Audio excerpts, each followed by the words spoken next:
de infinito amor e bondade, Jesus, mestre amigo, esteja com cada um de nós nesse instante.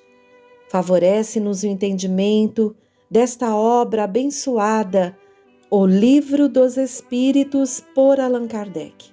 Que através da leitura e reflexão que iremos fazer, possamos compreender um pouco mais sobre nós mesmos, aumentando assim a nossa gratidão a Deus nosso Pai pela oportunidade da vida.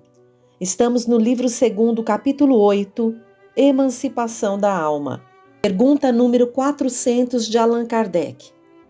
O espírito encarnado permanece voluntariamente no envoltório corporal? É como perguntar se o prisioneiro está satisfeito sob as chaves. O espírito encarnado aspira incessantemente à libertação, e quanto mais grosseiro é o envoltório, mais deseja ver-se desembaraçado.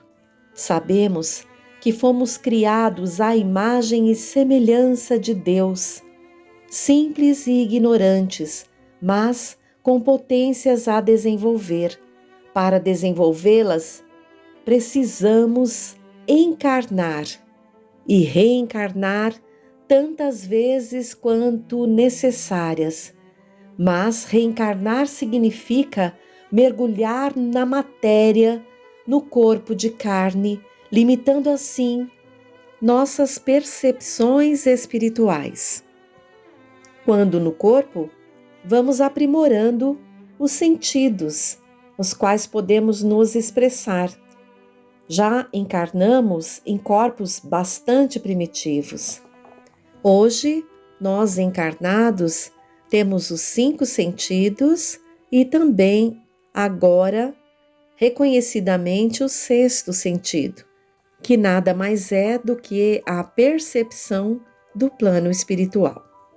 E estando ainda longe da perfeição, vamos encarnando em mundos de provas e expiações, onde o corpo é bastante grosseiro. Por isso, essa dificuldade de sentir o plano espiritual, esta aspiração do espírito à liberdade, porque num planeta de expiação e prova nos serve de hospital, presídio e escola, dependendo da nossa condição.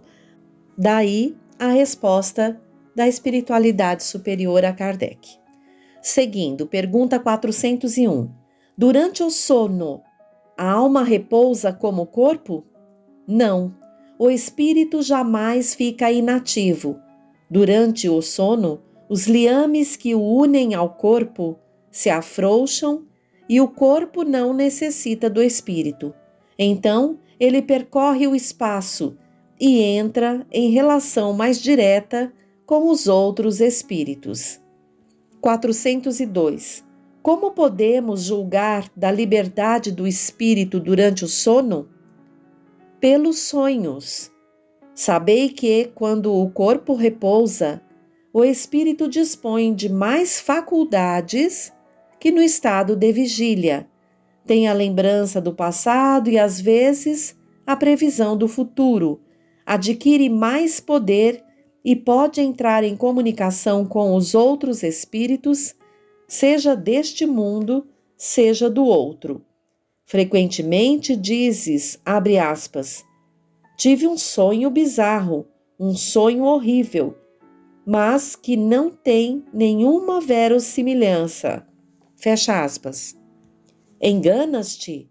É quase sempre uma lembrança de lugares e de coisas que viste ou que verás numa outra existência ou em outra ocasião. O corpo, estando adormecido, o espírito trata de quebrar as suas cadeias para investigar no passado ou no futuro. Pobres homens que conheceis tão pouco dos mais ordinários fenômenos da vida. Acreditais ser muito sábios, e as coisas mais vulgares vos embaraçam. A esta pergunta de todas as crianças, abre aspas, o que é que fazemos quando dormimos? O que são os sonhos? Fecha aspas. Ficais sem resposta. O sono liberta parcialmente a alma do corpo. Quando o homem dorme, momentaneamente se encontra no estado em que estará de maneira permanente após a morte.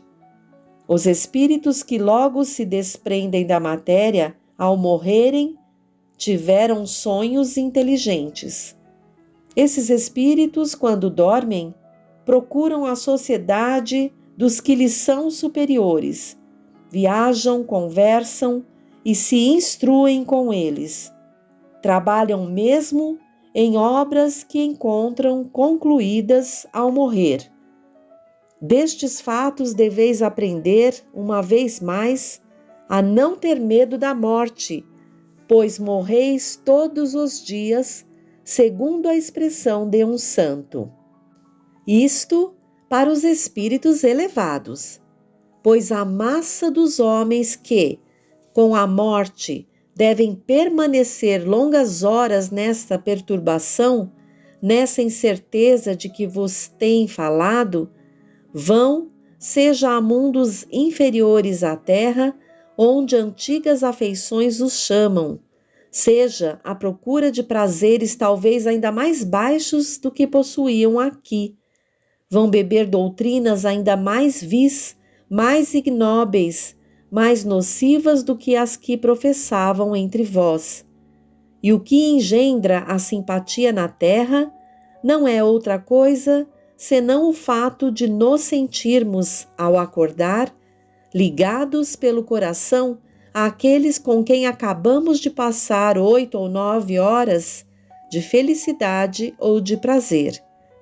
O que explica também as antipatias invencíveis é que sentimos no fundo do coração que essas pessoas têm uma consciência diversa da nossa, porque as conhecemos sem jamais as ter visto.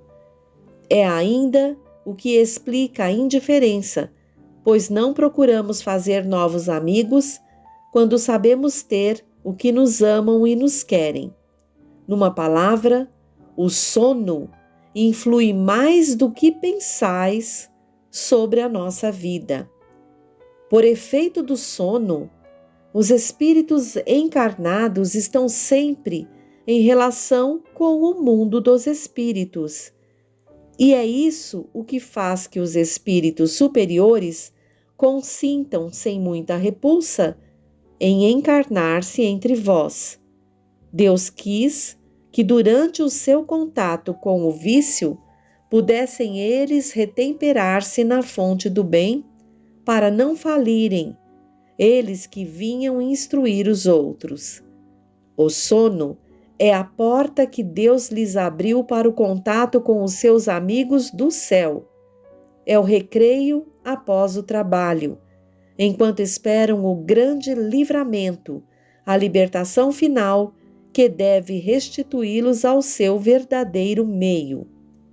O sonho é a lembrança do que o vosso espírito viu durante o sono.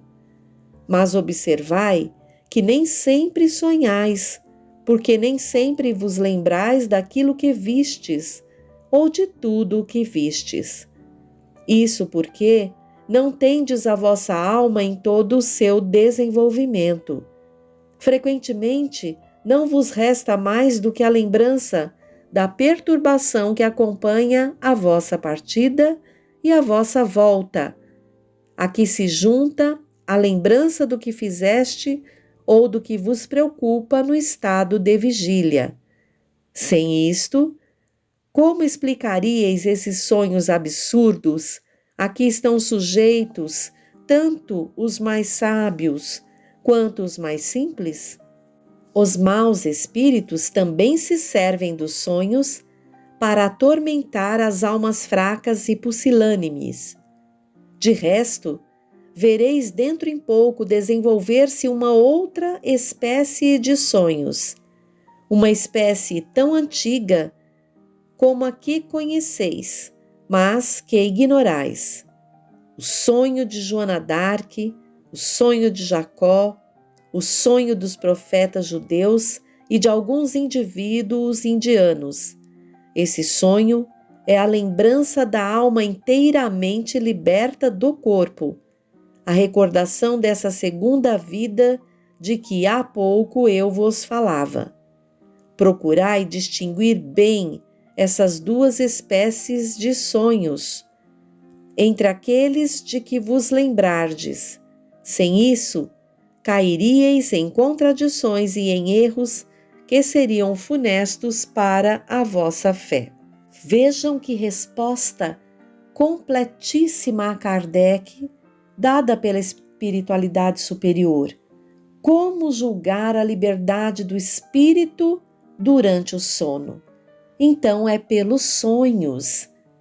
Quando o corpo repousa, o espírito se desprende parcialmente e, dependendo da sua condição, da sua lucidez e inteligência, vai aproveitar bem esse tempo para encontrar-se com seres melhores, instruir-se, como está descrevendo com muito mais detalhes aqui, que são os sonos inteligentes, os sonhos dos espíritos normalmente elevados.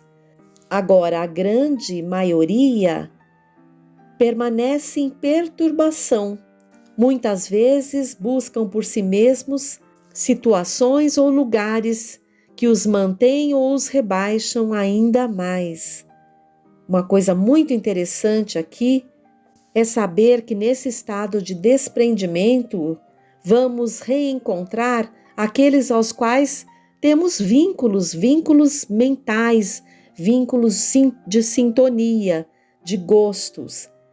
Vejam que a espiritualidade superior responde que o sono é a porta que Deus lhes abriu para o contato com os seus amigos do céu. É o recreio após o trabalho, enquanto esperam o grande livramento. Então, estamos em provas e expiações. Se buscarmos ter atitudes dignas, buscarmos nos melhorar, nos evangelizar, buscarmos fazer aquilo que já sabemos que é certo, então, nesse desprendimento parcial, vamos ter condições de estar junto a irmãos que podem nos ajudar a reforçar atitudes dignas no bem, auxiliando-nos nas nossas provas e expiações. Agora, quando temos muitas dificuldades morais, aí não conseguimos essa bênção de compreender o sono como essa porta que Deus nos abre. E mais à frente ele nos esclarece que o sonho é a lembrança do que o espírito viu durante o sono, né? Na abertura dessa porta aí. E assim como há espíritos que nos auxiliam se estivermos na mesma sintonia ou buscando o bem, há os maus espíritos que também se servem dos sonhos para atormentar almas fracas, indecisas, sem opiniões formadas, né, que não estão firmes ainda na sua crença, não estão lúcidas ainda de que estão em evolução, de que precisam se melhorar. Agora tem uma nota de Allan Kardec muito importante, e ele nos diz: os sonhos são o produto da emancipação da alma, que se torna mais independente pela suspensão da vida ativa e de relação. Daí, uma espécie de clarividência indefinida que se estende aos lugares os mais distantes ou que jamais se viu, e algumas vezes mesmo a outros mundos. Daí também a lembrança que retraça na memória os acontecimentos verificados na existência presente ou nas existências anteriores. A extravagância das imagens referentes ao que se passa ou se passou em mundos desconhecidos, entremeadas de coisa do mundo atual, formam esses conjuntos bizarros e confusos que parecem não ter senso nem nexo. A incoerência dos sonhos ainda se explica pelas lacunas decorrentes da lembrança incompleta do que nos apareceu no sonho, tal como um relato ao qual se tivessem truncado frases ou partes de frases ao acaso. Os fragmentos restantes, sendo reunidos, perderiam toda significação racional. 403.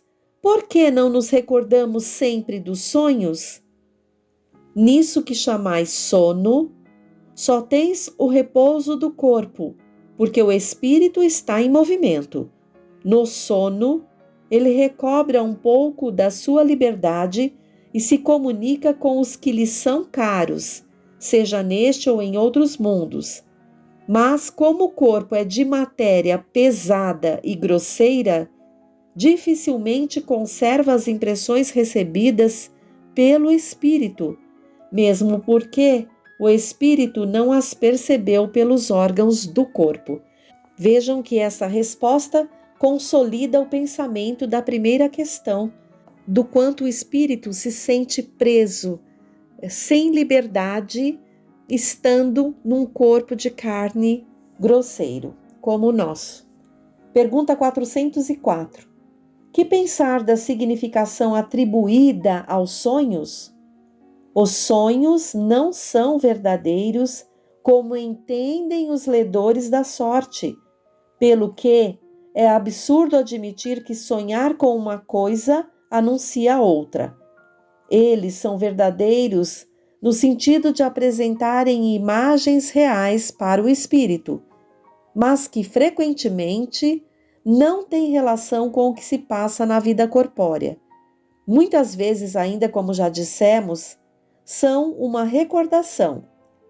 Podem ser, enfim, algumas vezes, um pressentimento do futuro, se Deus o permite, ou a visão do que se passa no momento em outro lugar a que a alma se transporta.